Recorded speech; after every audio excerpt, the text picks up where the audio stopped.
Hello guys, how are you all? I hope you all are doing fine. My name is Dr. Abdul Fajid and I welcome you all to Effortless Commerce Classes. Guys, आज मैं आपको silicon valley bank crisis के बारे में बहुत ही easy language में समझाऊंगा. So keep watching. Okay, now let's understand what went wrong with the Silicon Valley Bank. Silicon Valley Bank was founded in the year 1983. Its headquarters is in California and it was the 16th largest bank in the US. So guys, ये बहुत बड़ा bank था एक US का. Now let's first understand the working of this bank.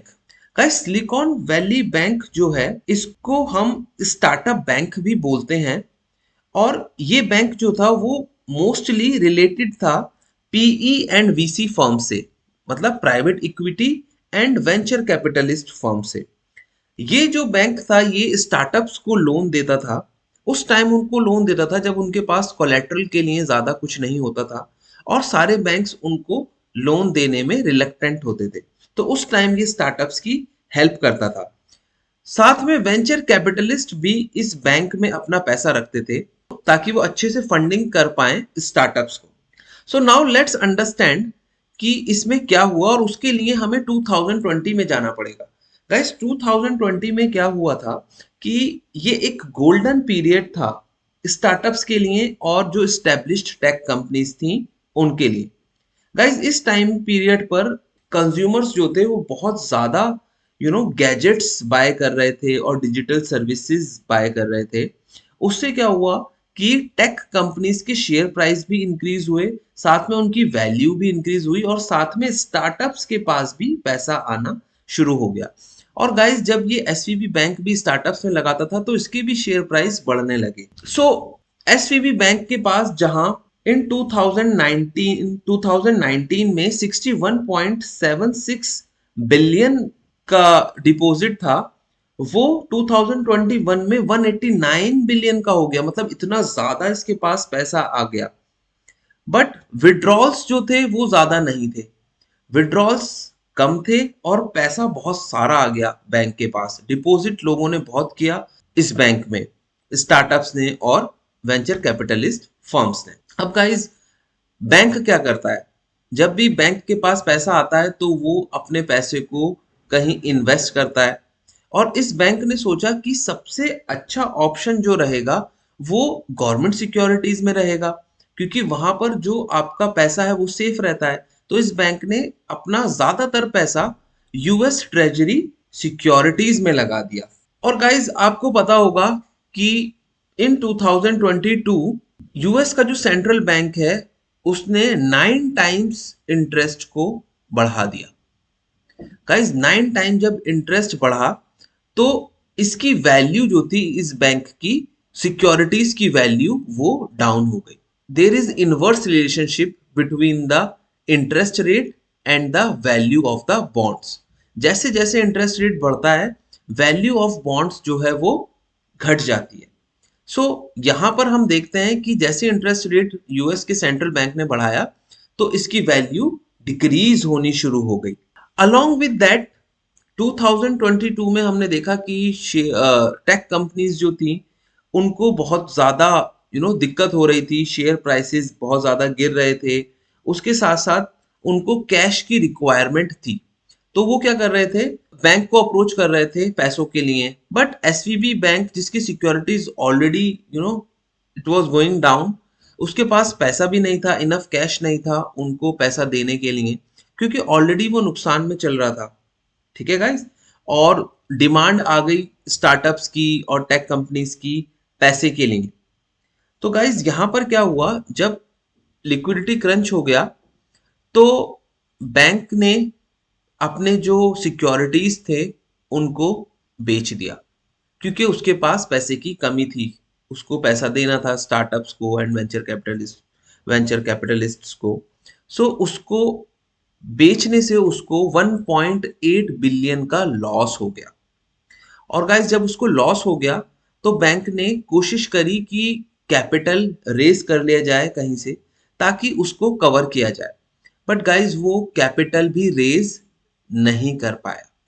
So guys 8 मार्च को bank ने announce किया अपना लॉस, और 9 मार्च को गाइज उसके शेयर्स 60% तक डाउन हो गए, क्योंकि इन्वेस्टर्स जो थे वो परेशान हो गए फाइनेंशियल कंडीशन को लेके बैंक की। एंड आप यहाँ पर देख सकते हैं कि बैंक की जो शेयर प्राइसेस थे वो 9 मार्च को कितने डाउन हो गए। सो ये जो फॉल हुआ शेयर प्राइसेस में, इसने वीसी फर्म्स जो थे उनको प्रॉम्प्ट किया कि वो कंपनीज को बताना शुरू करें, उनसे कहना शुरू करें कि सब जितनी भी कंपनीज को उन्होंने इन्वेस्ट किया हुआ था जिसमें, उनसे कहना शुरू किया कि आप अपना पैसा बैंक में से, सिलिकॉन वैली बैंक में से निकालना शुरू कर दीजिए, उसमें से जल्दी से पैसा निकाल लीजिए, क्योंकि उनको पता चल रहा था कि बैंक जो है वो ट्रबल में आने वाला है, बैंक में कुछ परेशानियां चल रही हैं। सो गाइस जिससे क्या हुआ कि बहुत सारी कंपनीज एक साथ पैसा निकालने लगी और एक स्नोबॉल इफेक्ट हो गया। सो गाइस बहुत सारा पैसा जब एक साथ निकलने लगा, तो विद इन 48 आवर्स में जब कंपनी ने अनाउंस किया था अपना लॉस, 48 आवर्स के अंदर अंदर बैंक जो है वो कोलैप्स हो गया। लॉसेस और विड्रॉल्स इतने ज्यादा हो गए कि रेगुलेटर्स के पास कोई और चॉइसेस नहीं थे, बट उनको इंटरफेयर करना पड़ा और बैंक को बंद करना पड़ा। Guys so the question is, जो डिपॉजिट्स उस बैंक के पास अभी रखे हुए हैं स्टार्टअप्स के और टेक फर्म्स के, क्या वो सेफ हैं अभी? गाइज प्रैक्टिकली अब इस वाले बैंक को एफडीआईसी रन कर रहा है। एफडीआईसी क्या है? FDIC is federal deposit insurance corporation. Guys जैसे इंडिया में हमारे पास डीआईसीजीसी है, deposit insurance credit guarantee corporation है, जो 5 लाख तक का जो हमारा अमाउंट बैंक में होता है उसका इंश्योरेंस देता है, मतलब 5 लाख रुपीज तक तो हमें मिलेंगे। तो वैसे ही एफडीआईसी यूएस में है, जो कि $250,000 तक का इंश्योरेंस प्रोवाइड करता है। मीन्स वो सारे कंपनीज जिनके 250,000 तक डिपॉजिट बैंक में रखा है, उनको तो पैसा वापस मिल जाएगा जैसे बैंक खुलेगा। बट गाइज वो लोग जिनका पैसा $250,000 से ज्यादा है, उन लोगों के लिए अभी कोई क्लियरिटी नहीं है। उन लोगों को एक सर्टिफिकेट मिलेगा, receiver certificate by the FDIC for that amount, uninsured amount, means वो अमाउंट जो $250,000 से ज्यादा है। बट इसकी अभी कोई क्लियरिटी नहीं है कि उन्हें पैसा कब मिलेगा और कैसे मिलेगा। सो गाइज इससे ये जो एसवीबी बैंक के क्राइसिस हुए हैं, इससे इंडिया पे क्या फर्क पड़ेगा?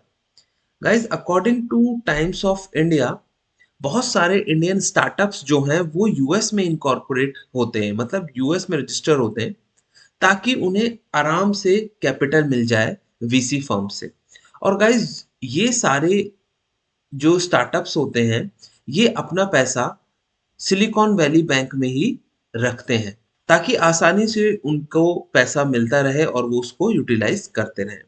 गाइज ये जो फिनोमिना है, ये एस कंपनीज, जिन्हें हम software as a service firms भी बोलते हैं, उनमें ज्यादा देखा जाता है।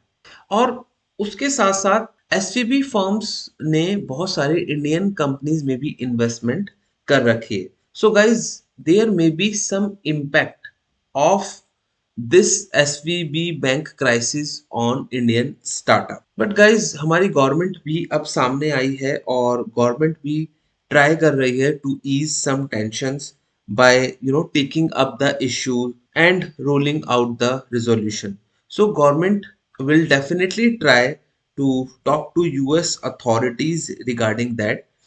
सो गाइज हम आगे देखेंगे कि आगे क्या होता है, अभी और भी बहुत सारी चीजें होनी बाकी हैं। सो गाइज मैं इसका सेकंड पार्ट भी बना सकता हूँ, and I really hope that you have now understood this SVB crisis. Guys, if you like this content, then please show us some support.